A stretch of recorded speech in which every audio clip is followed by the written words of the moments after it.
I had a most extraordinary childhood, and the strange thing is that I thought that everybody had a childhood like mine, and I did not realize until way into my 20s, probably even my 30s, that I had this extraordinarily different life that nobody else had.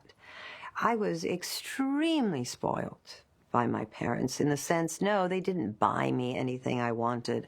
I was spoiled because I was with them all the time. I mean, I didn't go to school. He didn't want me to go to school. There was never a mention about school. I know how to speak 3 languages because I lived in the countries. I traveled the world. I was with him all the time. I was in movie sets. I was in editing rooms. I was having dinner with Picasso. I was, I mean, I thought it was very normal. I thought it was incredibly normal. Eating caviar at 3 in Hong Kong because a ship had come in from Persia at the time. And I remember this big tin of caviar, and he was sitting on the sofa, and I was sitting on the floor, and he would have a spoonful, and then he would hand it to me, and I loved it. It's a bad way to start life, is liking caviar at 3 or 2.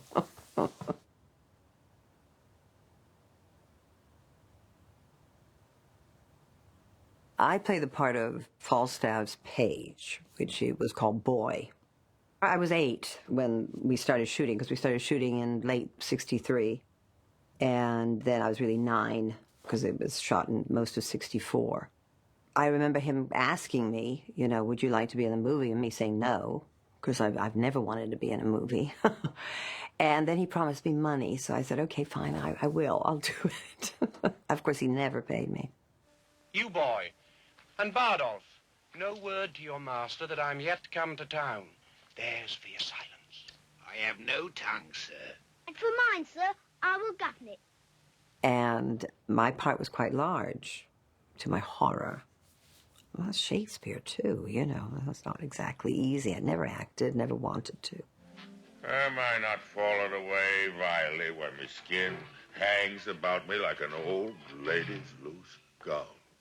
Sitter, you, giant, what says the doctor to my water? He said, sir, the water itself was a good water, but for the party who owned it, he might have more diseases than he knew of. At 9, you little girls start to think about femininity and all that kind of thing. And I was always tall, and I liked being tall, but being tall meant you were slightly different. And I remember I had long hair, and suddenly I had to have it chopped off, and badly, too, because he said, in that period, you didn't have great haircuts. So I had this boy haircut, and I was very upset about it because I was living in Spain, and I was surrounded by, at one point, finally, had friends my own age. And in fact, the daughters of Antonio Ordóñez, where my father is buried, were my best friends then, and they were all extremely beautiful, extremely feminine, with all beautiful, undulating long hair. And there I was with my page boy haircut. The music is come, sir. Well, let him play. And he always said, you have a girl's voice, you cannot be dubbing. So they had to use a boy. The devil haunts thee in the likeness of an old fat man. But I ended up having rheumatic fever 3 months into the shooting of the movie, so I was put into bed for a while, and so he was forced to cut some of the scenes out. Like all his movies, he always dragged me with him. Wherever he went, I was there. I was like his little shadow. We went everywhere. We went on locations. My father designed all the costumes. Every single costume of every single person in that movie was designed by my father. I remember my mother, my father, and I would go to little fabric stores in Madrid and find the kind of fabric that he wanted. He wanted it to be exactly like it probably was back then. And we lived in hotels, and they seemed like homes. My mother had that wonderful gift that some people have of making you feel at home wherever you are. I mean, I think that's why my life, even though as exciting as it was, could have been very, difficult for a child. There was always a home feeling. But at the same time, she was an enormous influence because, if we weren't with him, I mean, he would call her once or twice a day and be on the phone for over an hour. And as a child, I didn't think anything of it. I thought, well, they're in love, they love each other, they talk. I mean, how would you talk to someone every day for 2 hours or an hour? He talked about his work. And she was very influential, very influential. I mean, in the trial, she picked out all the music. And in the Chimes, she was, helping with locations. And Don Quixote she was involved in. And I never really knew that. I knew her as the mother creating the home and the great cook and everything else. And it was only much later in life that I realized how important she was to him. I was not allowed to go to a bullfight till I was 7 because they all thought, I don't know what the magic year of 7 was, but they all thought that I would be horrified before I was 7.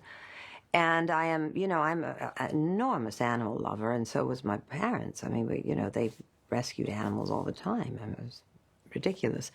But for some unknown reason, bullfighting, he taught me. He took me to my first bullfight, and he knew bullfighting inside and out like nobody else.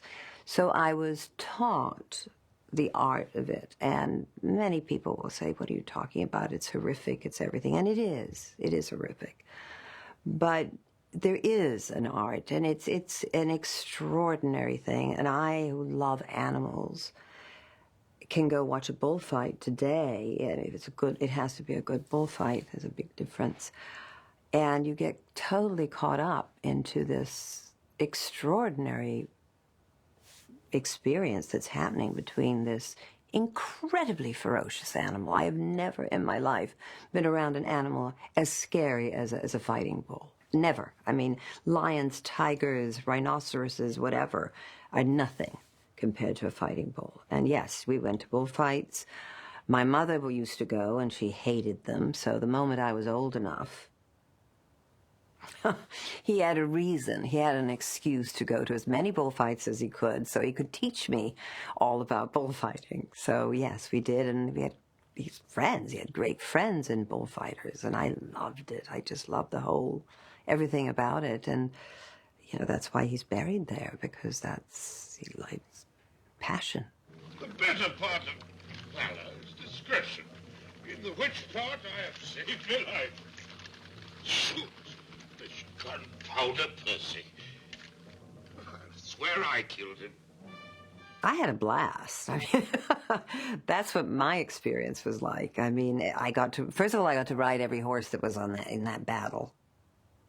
But my memories really are more about the editing because, I lived in the editing room with my father because wherever we lived, be it a hotel room or be it an apartment or whatever we were renting or staying at, there was always a room where there was a moviola in it, which is, some people know, some people don't, was an old-fashioned, cutting, I still call it cutting, editing machine. So I have just vivid memories of editing, of the battle scene. I mean, that battle scene was, went on forever.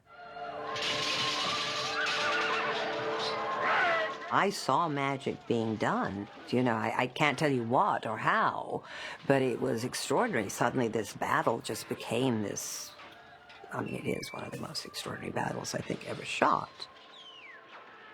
He had nobody, and he shot this battle. I was there. I was there when we were shooting the battle scene, and there was, 3 men and a dog. I mean, and a couple of spears. I mean, it was amazing.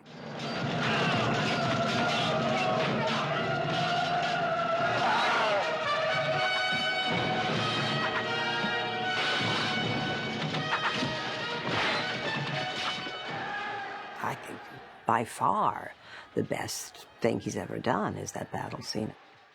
He felt that way too. That's one of the many reasons that he loved Chimes, I think, was that what he was able to do with no money, with really no money. Many of the people he hired were not actors. He always looked at interesting faces. And in the movie, there's actually 3 different waiters that I remember being in restaurants.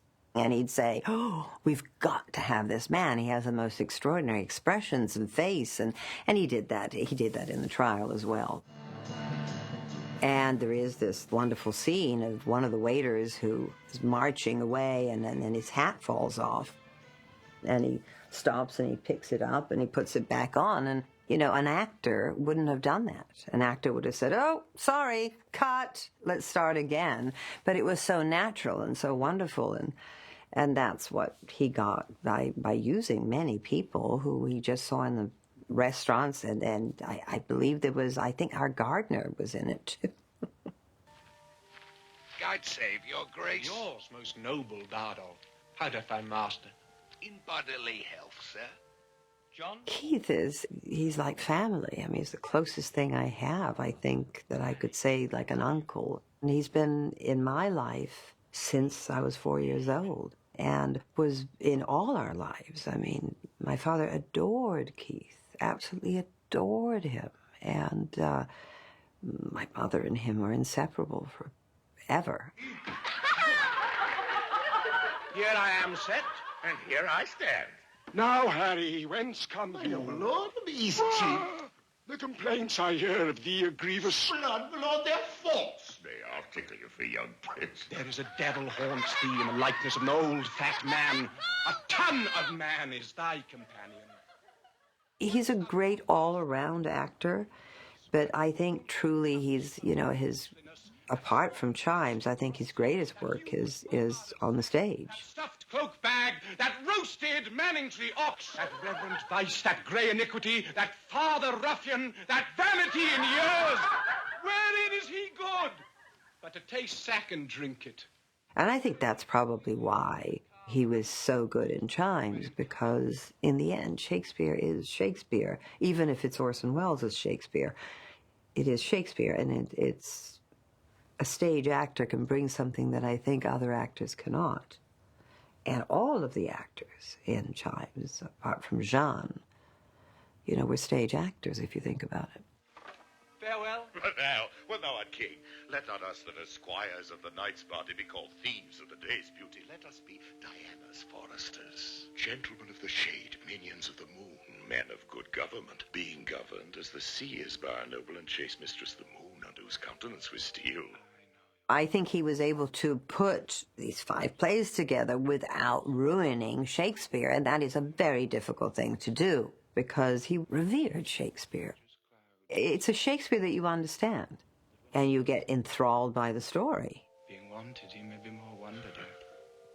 If all the year were playing holiday, to sport would be as tedious as to work. But when they seldom come, they wished for come.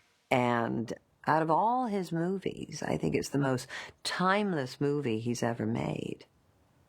I think in a way he was, and it's a difficult word to say because he wasn't, because he was so avant-garde and so ahead of his time and everything else, but he was very old-fashioned in many ways. It's a strange combination, you know, if you think about how really ahead of his time he was. Nay! What shall be in secret shall be in blue, where then the king is ghastly, keep the wounds, and train the sisters three. Now that's what I say. I never thought it would happen, you know, the restoration, being able for America to see it, for the world to see it, the way it should have been seen from the very beginning, and it wasn't, because, I mean, the sound was never good. Thrust at your belly. Rascal slave. Oh, And to have it the way it is now is just, oh, it's a dream. It's an absolute dream. He would really be happy about.